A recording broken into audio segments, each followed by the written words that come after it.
Hey guys, welcome back to my channel. In this video, we will discuss about FIs. See, it's an abbreviation. So its full form is Adverse Events Following Immunization. Okay. See, वैसे तो generally vaccination काफ़ी safe होती है, but if हम अपने country को देखें जहाँ पे पर ईयर करोड़ों बच्चों को वैक्सीन देते हैं, तो वो रियर रिएक्शन जो वैक्सीन से कभी कभी हो सकता है, मे बी 1 in million और 1 in 5 million और 1 in 10 million. तो इस पे बेस्ड एग्जाम में काफ़ी क्वेश्चंस आते हैं. Generally what is the recommendation in RCH programme, how long you should make a child wait at your PHC after immunisation to observe for any development of adverse event following immunisation.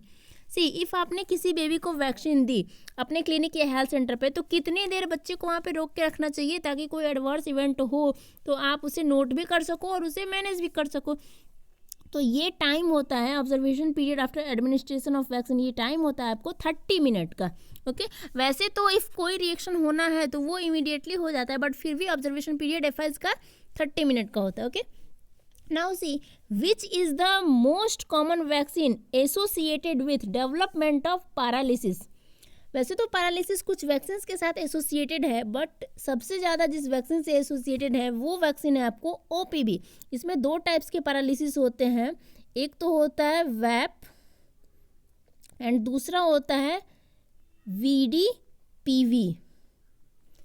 C, वैप means वैप का full form होता है vaccine associated paralytic polio. तो ये सबसे ज़्यादा associated होता है polio virus 3 की वजह से.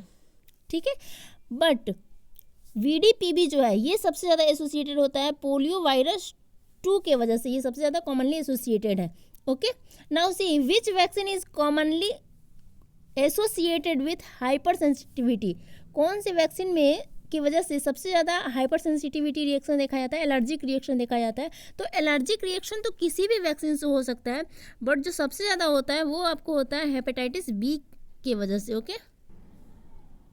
तो हाइपर सेंसिटिविटी का जो सबसे ज़्यादा इंसिडेंस देखा गया है, वो जो रिकॉर्ड हुआ है, वो होता है आपको हेपेटाइटिस B वैक्सीन के देने से. ओके. एंड नेक्स्ट सेकेंड जो है वो है DPT की वजह से hyper sensitivity means allergic reaction देखने को मिलता है. Okay. Now see, which vaccine is most commonly associated with shock. Logical question है ये. If hyper sensitivity hepatitis B से है तो एनाफाइलेक्टिक शॉक होने का चांसेस भी तो हेपेटाइटिस B से ही होगा ना. एंड तो ये तो आप समझ गए. फिर नेक्स्ट है सेम कि सेकेंड जो सबसे ज़्यादा हाइपर सेंसिटिविटी रिएक्शन देखने को मिलता है DPT में, तो इसमें भी तो शॉक भी जो होगा एनाफाइलेक्टिक शॉक, वो भी तो उसमें भी तो सेकेंड जो होगा सबसे ज़्यादा उसमें किस में होगा, DPT में ही होगा ना. ओके. सी, इस शॉक को आपको TSS से कंफ्यूज नहीं करना है. TSS means toxic shock syndrome से. सी, टॉक्सिक शॉक सिंड्रोम का जो अंडरलाइंग माइक्रो ऑर्गेनिज्म होता है वो क्या होता है, वो होता है staphylococcus aureus.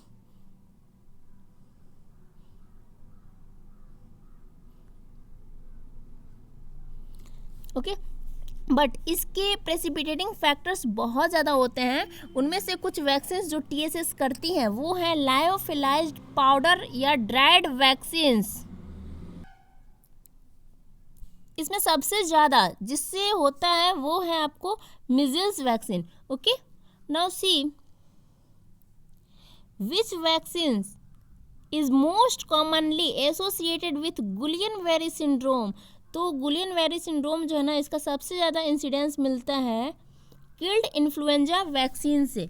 Okay. See, killed swine flu, killed H1N1 vaccine भी एक इन्फ्लुएंजा वैक्सीन ही है, एंड उससे भी ये हो सकता है गुलियन-वेरी सिंड्रोम. सी, एक बार क्वेश्चन अपोजिट डायरेक्शन में आपसे पूछा गया कि what is the life threatening complication of रोटा वायरल वैक्सीन.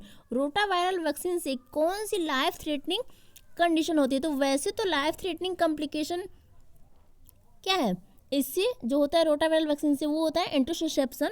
ओके. तो इसमें क्या होता है ना कि इमीडिएट सर्जिकल इंटरवेंशन की ज़रूरत होती है. Okay. Now see, which vaccine is most commonly associated with development of fever. कौन सी वैक्सीन से डेवलपमेंट होता है फीवर का. सी, काफ़ी वैक्सीन में फीवर आता है, बट इफ़ आपने पीडियाट्रिक्स क्लिनिक या फिर PHC पर नोटिस किया होगा कि किस वैक्सीन को देते हुए हम मदर को बताते हैं कि बेबी को फीवर आ सकता है, इफ़ नीड हो तो उसे पैरासीटामोल देना है. तो वो वैक्सीन है आपको पर्टुसिस. ओके तो वो पर्टुसिस है जो कि अक्सर डीपीटी के फॉर्म में दिया जाता है एंड कहीं कहीं पेंटावेलेंट के भी फॉर्म में दिया जाता है। ओके नाउ सी फेब्राइल सीजर, ये सबसे ज़्यादा मिजल्स वैक्सीन से ही आता है। HHE hypotensive hypo responsive episode, see आपने जैसे वैक्सीन दी बच्चे के बॉडी में पूरा मसल टोन लॉस हो जाएगा एंड वो फ्लॉपी इन्फेंट बन जाएगा, तो ये कंडीशन होता है पर्टुसिस के वजह से, ये सेल्फ रिकवरिंग कंडीशन होती है।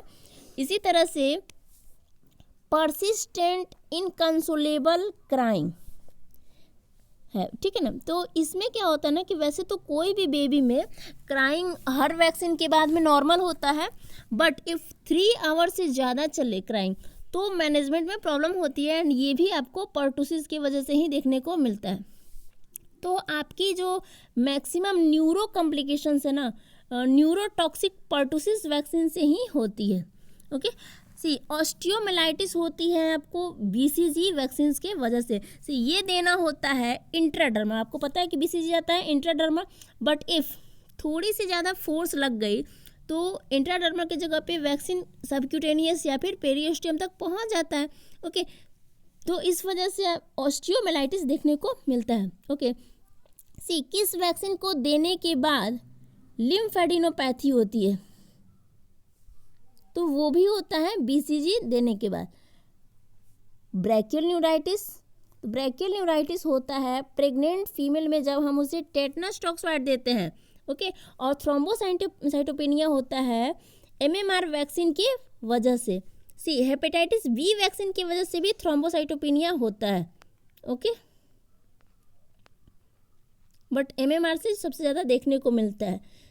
So that's all for today. In the next video, we will discuss about cold chain in India. So see, it's very important and interesting topic. So if you have not subscribed my channel yet, then kindly do subscribe it guys and click on the bell icon so that notification of my upcoming videos reaches you first. Okay, thank you.